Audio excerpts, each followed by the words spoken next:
Olá, Fronteira Empreendedora, tudo bem? Aqui quem fala sou eu, Rayane Helena Alebrant, e hoje trazendo um podcast num modelo diferente do que realmente costumamos a gravar, né? Um podcast versão Meet, mas que nada vai perder a qualidade, com sempre conteúdo de melhor escolha, um conteúdo que sempre é muito legal relacionado ao empreendedorismo. Então, hoje, com uma convidada muito especial, eu trouxe para vocês aqui a Isabela Pim. Por favor, Isabela, se apresente. Bom, olá pessoal, prazer. Prazer em estar aqui contigo, Rá. Bom, sou Isabela Pim, eu sou natural de Limeira, no interior de São Paulo. Atualmente eu moro em Florianópolis, mas eu me formei em Chapecó, na UFFS, ali em 2023, em administração. Passei por muitas coisas dentro da graduação, boa parte dos projetos de extensão e de pesquisa que a gente tinha naquela época. Me formei em administração, depois eu fiz uma especialização em inovação, liderança e gestão 4.0, e atualmente eu estou fazendo mestrado na UFSC em planejamento e controle de gestão. Também estou atualmente como coordenadora de operações da Harmo, que é uma empresa de tecnologia sediada aqui na Grande Florianópolis também, mas que já tem uma atuação a nível Latam. Então, super prazer. Prazer, um currículo extenso, meu Deus, um prazer estar em sua companhia. Já ouvi falar muito de você, principalmente ali agora no Empreende UFSC, né? O pessoal comenta bastante, tem bastante orgulho de ter você como parceira nesses últimos anos, né? Enfim. Ai, bom. Vamos começar então as perguntas. Eu vou fazer a primeira aqui. Para quem nunca ouviu falar, o que é na prática uma empresa júnior? Legal. Acho que vou responder essa pergunta até contextualizando um pouquinho de como vem a minha trajetória com EJ, né? Bom, uma empresa júnior é uma organização gerida por estudantes que estão ali dentro da graduação ou até de uma licenciatura. E toda a gestão dela é feita pelos estudantes com apoio dos professores, e ela é uma empresa sem fins lucrativos. O objetivo dela é, de fato, colaborar com a formação dos estudantes que ainda não têm, por exemplo, uma experiência prática de mercado ou precisam desenvolver ainda mais a sua experiência de mercado e acabam encontrando dentro do DJ esse espaço de experimentação, de conseguirem vivenciar um pouco do corporativo ainda dentro do momento em que tem-se como prioridade a sala de aula. Eu participei de EJ na UFFS em 2017 e 2018, foram os 2 primeiros anos de graduação que eu tive. Na época, acho que era um contexto bem diferente de EJ do que a gente já tem hoje. Acho que a gente já avançou muito em Santa Catarina e na região oeste como um todo, dentro das empresas juniores, mas realmente é uma boa oportunidade para os estudantes conseguirem desenvolver experiências de mercado, né? Como eu mencionei anteriormente.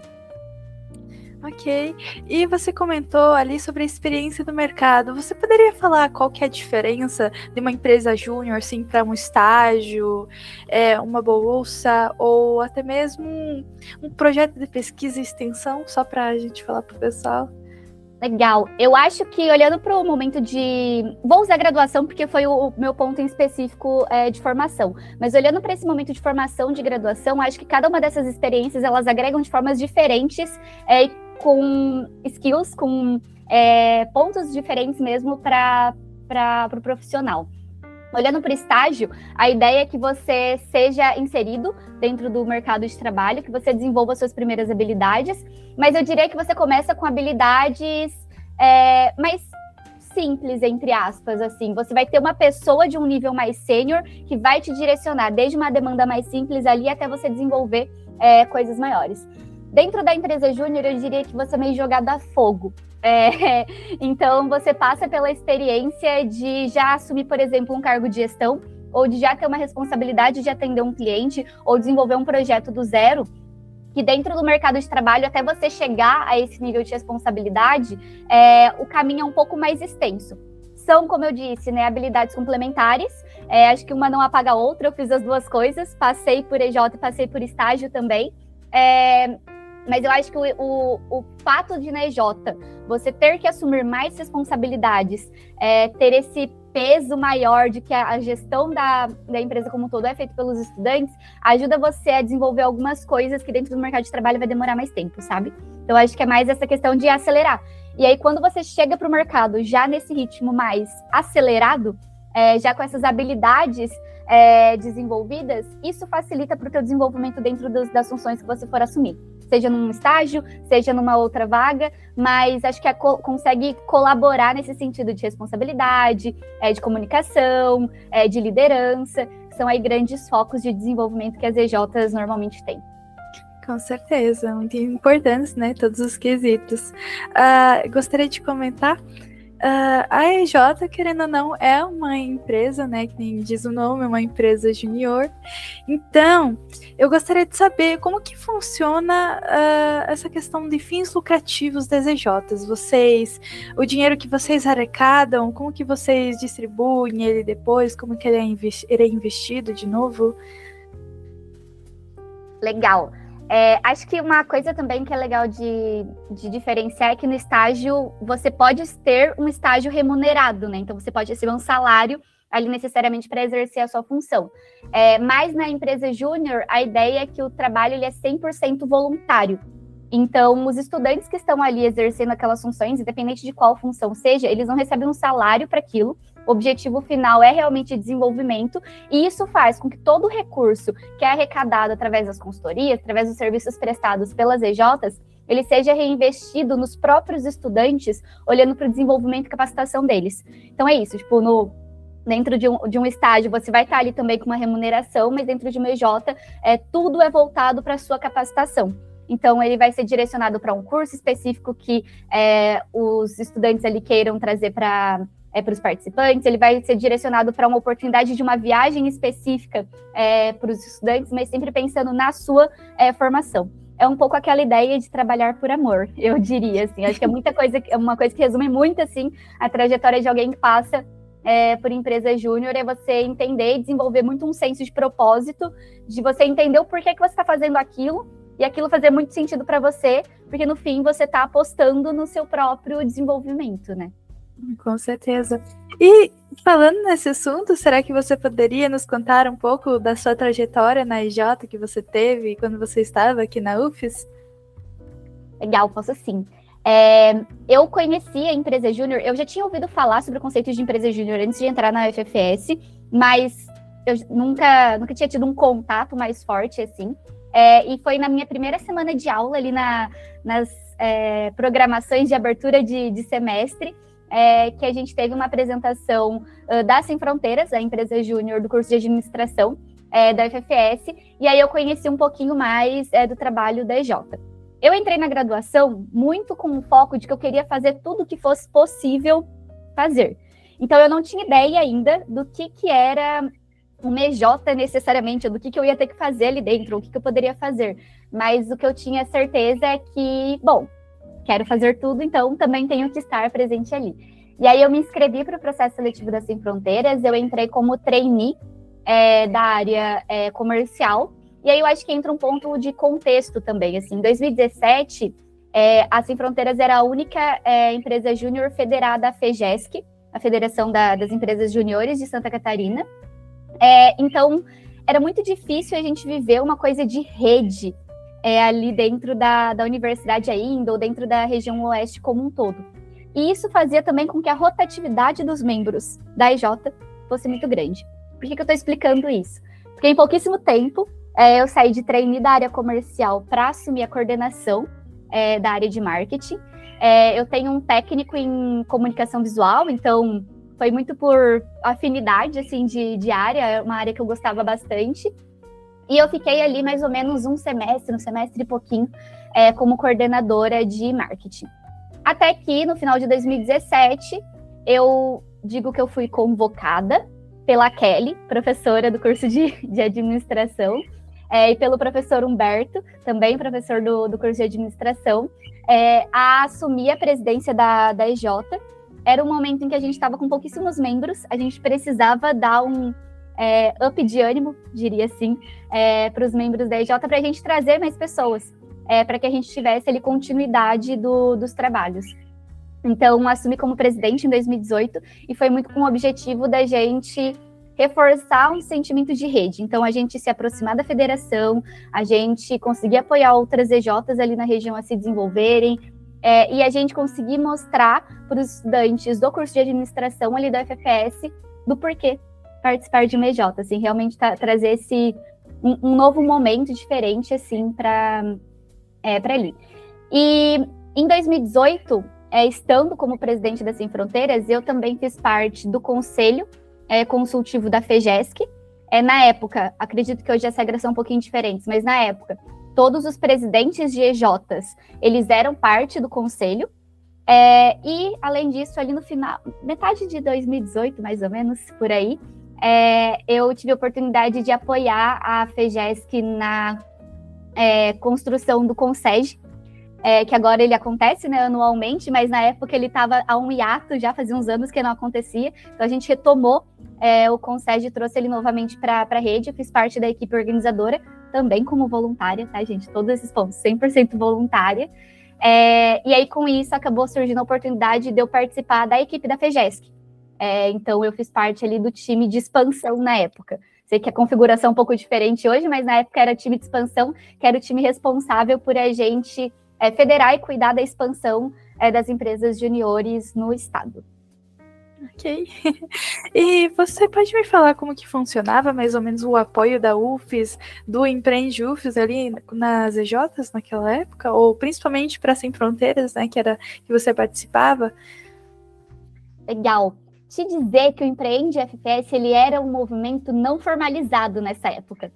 Foi no final de 2018, quando eu estava saindo da EJ, inclusive, que a gente formalizou, de fato, o Empreende. Antes dele existir, teve um outro programa de extensão na UFPS, que chamava Programa de Fomento ao Movimento Empresa Júnior.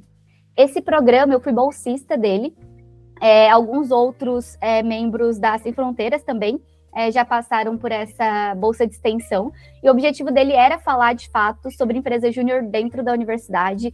Foram os primeiros movimentos de empreendedorismo e inovação que a gente teve, tudo pensando em fomentar e apoiar a Sem Fronteiras. Mas eu diria, conhecendo a estrutura que hoje tem das EJs dentro da FPS, que vocês estão num momento de luxo. Porque na época era realmente uma coisa muito complexa, assim, a gente não tinha necessariamente tanto apoio. Os professores da ADM ali da FPS, em especial, assim, de longe, Humberto, a Kelly, a Larissa, a Jana, tinham alguns professores específicos que apoiavam um pouco mais os estudantes, davam um pouco mais de direcionamento, mas era uma guerra, mês sim, com a reitoria, por exemplo, para eles não tirarem a sala da Sem Fronteiras, que ficava lá no centro ainda, nem era no espaço da universidade. Ou seja, era um super perrengue, porque a gente passava ali a manhã ou à noite na universidade, e para a gente estar dentro do espaço das Sem Fronteiras, a gente tinha que voltar para o centro para conseguir ter a sala, e mesmo assim era uma luta, porque a gente tinha que ficar brigando para eles não tirarem a nossa sala e explicando a importância desses programas de extensão, de forma geral, de desenvolvimento dos estudantes. Mas eu diria que deu certo. Assim, olhando para hoje a estrutura que existe, valeu a pena todo o esforço, toda a dedicação, muito dos professores também, de defenderem a importância da universidade apostar nessas frentes. Os professores odiavam que eu falava isso, mas eu brincava com eles que a graduação atrapalhava, as aulas atrapalhavam a minha graduação, justamente porque eu enxergava muito essa importância dos programas como a EJ, como o Empreende, como a INE. Então, acho que são todas partes complementares da nossa formação, né? Querendo ou não. Com certeza, e hoje em dia, que nem você comentou, né, foi um perrengue na época, hoje em dia já tá mais tranquilo, assim, pro pessoal. Tem a incubadora, né, que se você quiser abrir uma empresa, você pode ir lá ter uma ideia, participar das mentorias dele, já pode começar ali.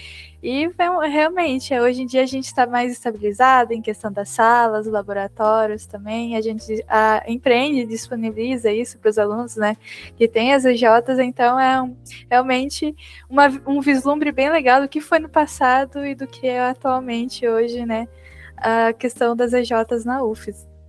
Inclusive, futuramente vou fazer um episódio sobre isso, mas hoje em dia também já está se estudando a implementação de um TCC Startup, que não é mais o TCC clássico que a gente vem, mas sim abrir uma mini empresa, né, como um TCC, assim, só para, de uma maneira diferente, né, para os alunos que têm algumas ideias se encaixarem mais em ideia da empresa do que em pesquisa mesmo, né.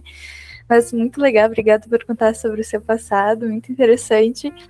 E eu gostaria de ainda estar perguntando sobre como foi a sua experiência na EJ, como que você conciliava os estudos? E você comentou, né, que era complicado, mas como você conseguia conciliar os estudos, a empresa, até mesmo outras coisas que a gente sabe que a vida do estudante é uma confusão, né? Exatamente. Olha, Ra, vou te confessar que não é simples. E na época que eu estava dentro da EJ, eu ainda tinha o privilégio de que eu passei os 2 primeiros anos de graduação sem ter que necessariamente estar trabalhando. Isso é um baita privilégio, assim, e me liberava muito mais tempo para eu conseguir me dedicar aos programas de extensão. E eu sei que essa não é a realidade da grande maioria das pessoas.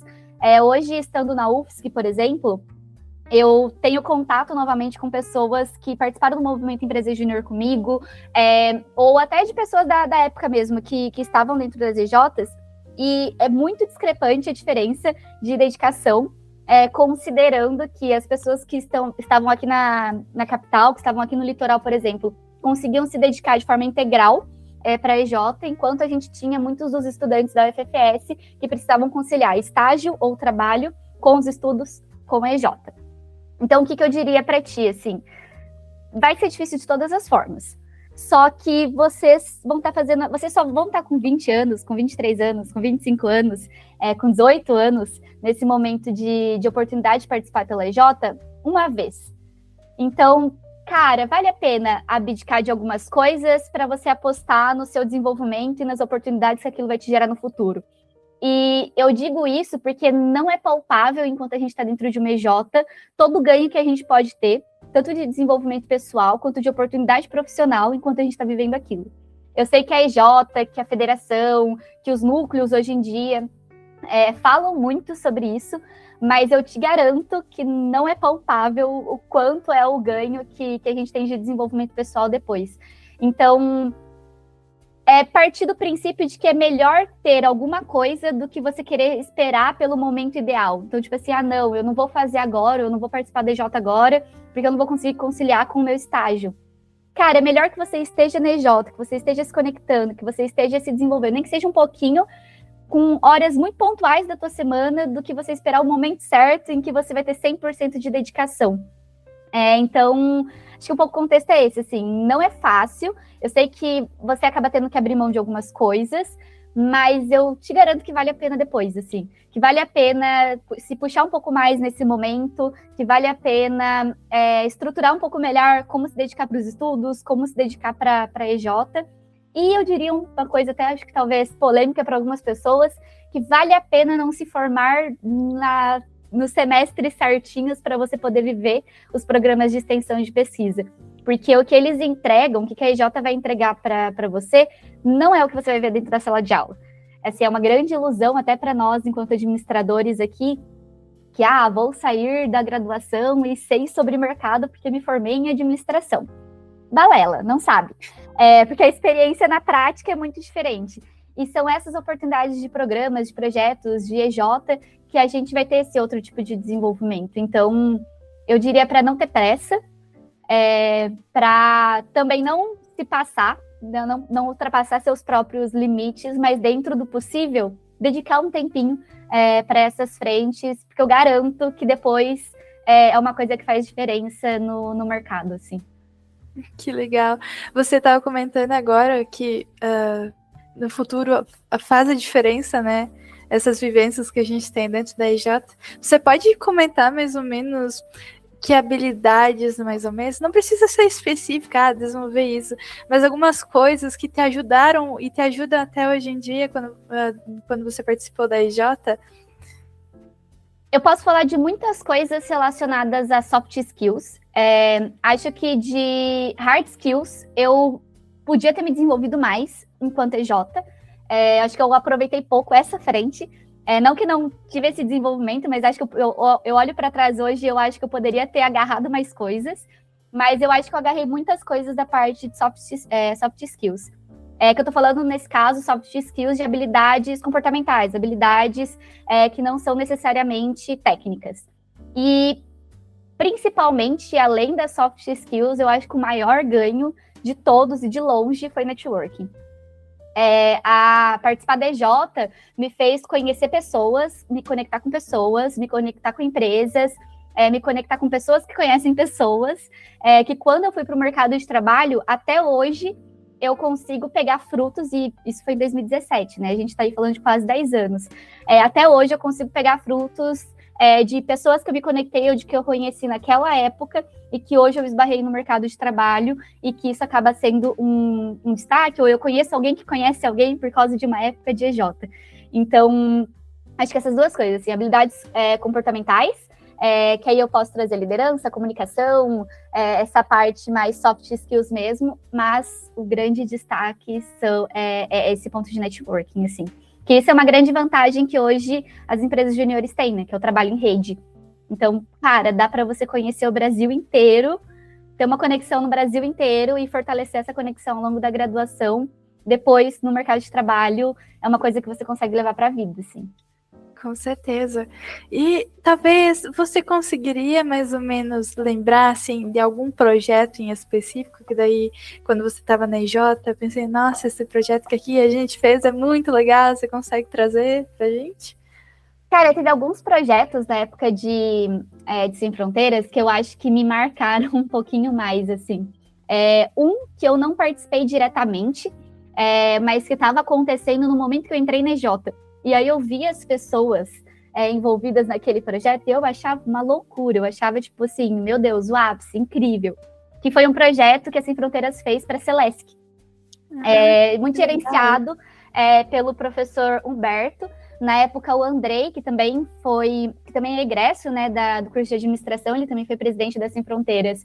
Ele também estava muito envolvido. Tinham outras pessoas da EJ e até do curso de administração envolvido. Mas esse...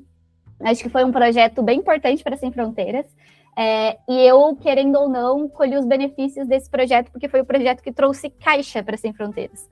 Então, em 2018, a gente conseguiu se aproximar ainda mais da federação, porque a gente tinha caixa para poder reinvestir nos estudantes, reinvestir em viagens, em encontros. Então, acho que esse foi um projeto que me marca por conta dessa importância que ele teve. Foi o maior projeto até aquela época, não sei como está hoje em dia, mas até aquela época que a Sem Fronteiras já tinha vendido. Para uma marca super reconhecida, né, para a Celesc, e que trouxe bons frutos para a gente. E teve um outro projeto, que aí esse eu me envolvi mais diretamente, que foi para o desenvolvimento de um plano de marketing para uma autoescola de Chapecó. E aí eu digo que esse também me marca um pouco mais, porque a gente passou muito perrengue fazendo esse projeto, assim. Então foi uma boa oportunidade de aprendizado. Eu não tinha tido nenhuma matéria de marketing na graduação ainda. O que eu tinha de conhecimento era de coisas que eu estudava, ou que tinha vindo comigo do meu técnico, que é mais para a área do design do que para marketing em si. Então foi um projeto que a gente passou muito perrengue, mas que eu sinto que, cara, me brilhou um pouco para a área da comunicação, do marketing, ainda mais, e que no fim depois eu trabalhei na área, né?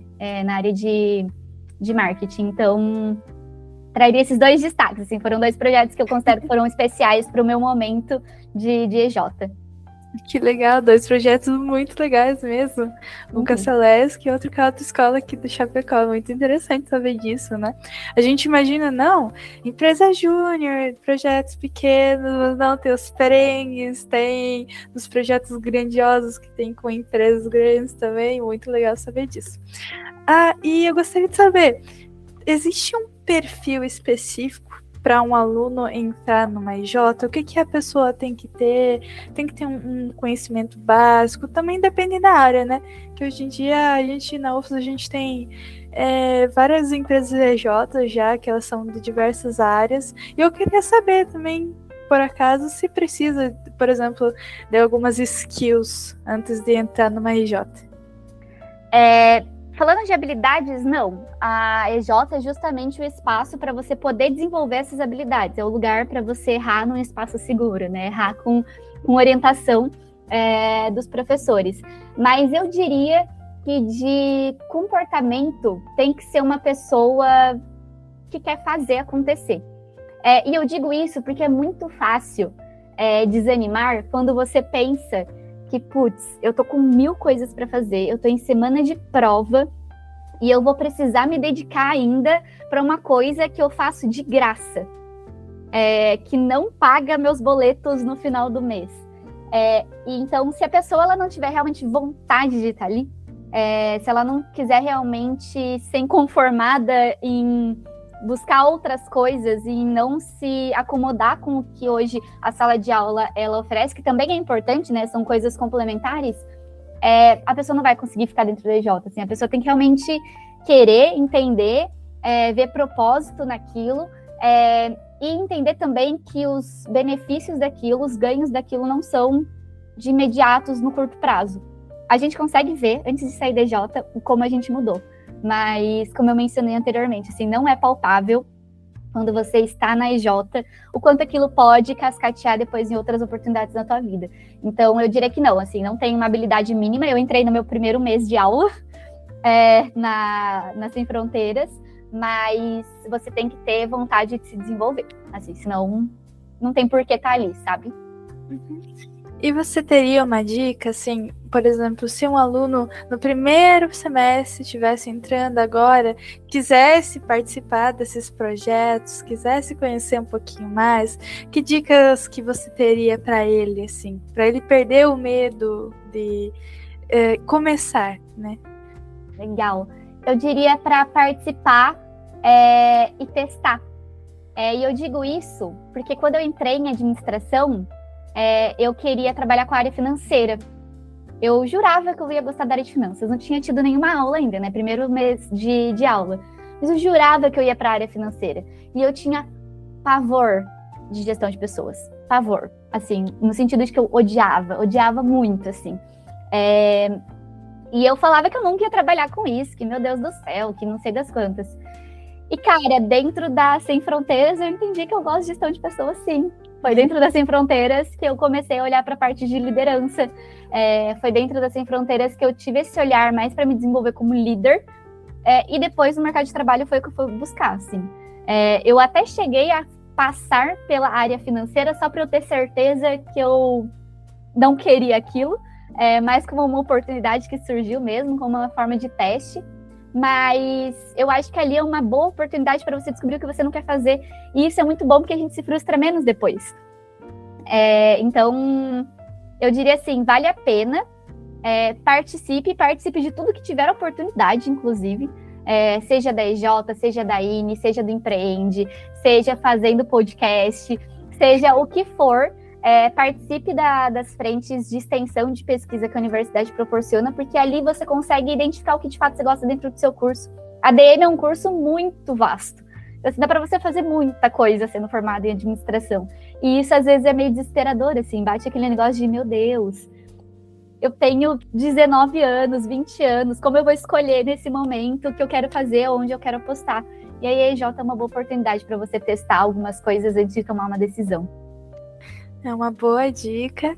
E eu gostaria de pedir agora um conselho pessoal seu, que você teria para quem está nos assistindo agora, seja professor, discente, técnico. Eu gostaria de um conselho seu a respeito baseado no que você viveu, que você poderia dizer. Cara, um conselho, eu vou te dizer, Rá, para você apostar muito em networking. Muito em networking, assim. Foi muito importante para mim ter participado dos programas de extensão e de pesquisa. E aqui eu tô falando de todos, tá? Porque eu participei do programa de fomento que eu mencionei anteriormente, eu participei da incubadora, eu participei do Empreende, eu participei da Sem Fronteiras. Eu só não fui na época de centro acadêmico, assim, mas só porque me faltou tempo para conseguir fazer tudo. Mas todas essas oportunidades me geraram uma rede de networking que depois, quando eu fui para o mercado de trabalho, algumas oportunidades se abriram para mim, assim. E eu digo que se abriram porque as pessoas lembravam de quem eu fui dentro desses projetos e elas me chamavam para fazer parte de algumas coisas.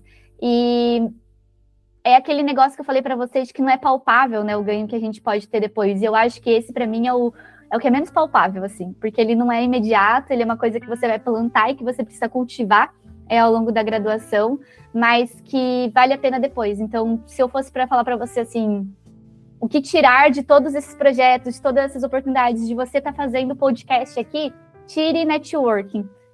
Faça a manutenção dessas conexões que você está criando dentro da graduação, porque isso com certeza depois vai ser importante para você como profissional. Um conselho muito precioso, muito obrigada. Até hoje em dia, até quando a gente começa a se tornar, digamos assim, um adulto, o pessoal entra na faculdade, ainda está com uma cabeça jovem, recém saiu da escola, ou também não, mas enfim, você vai percebendo ao longo do tempo o quão importante que é a gente ter os contatos ao redor, ter amigos, terem colegas que fazem determinadas áreas, porque ao longo que a gente cresce em nossa carreira, a gente vê o quanto que a gente precisa, né, de uma coisa. A gente sempre passa por diversas experiências, é sempre interessante ter alguém do nosso lado que pode nos orientar, nos ajudar, ou enfim, dar uma dica, e é um conselho realmente muito importante que você deu, que agradeço, inclusive.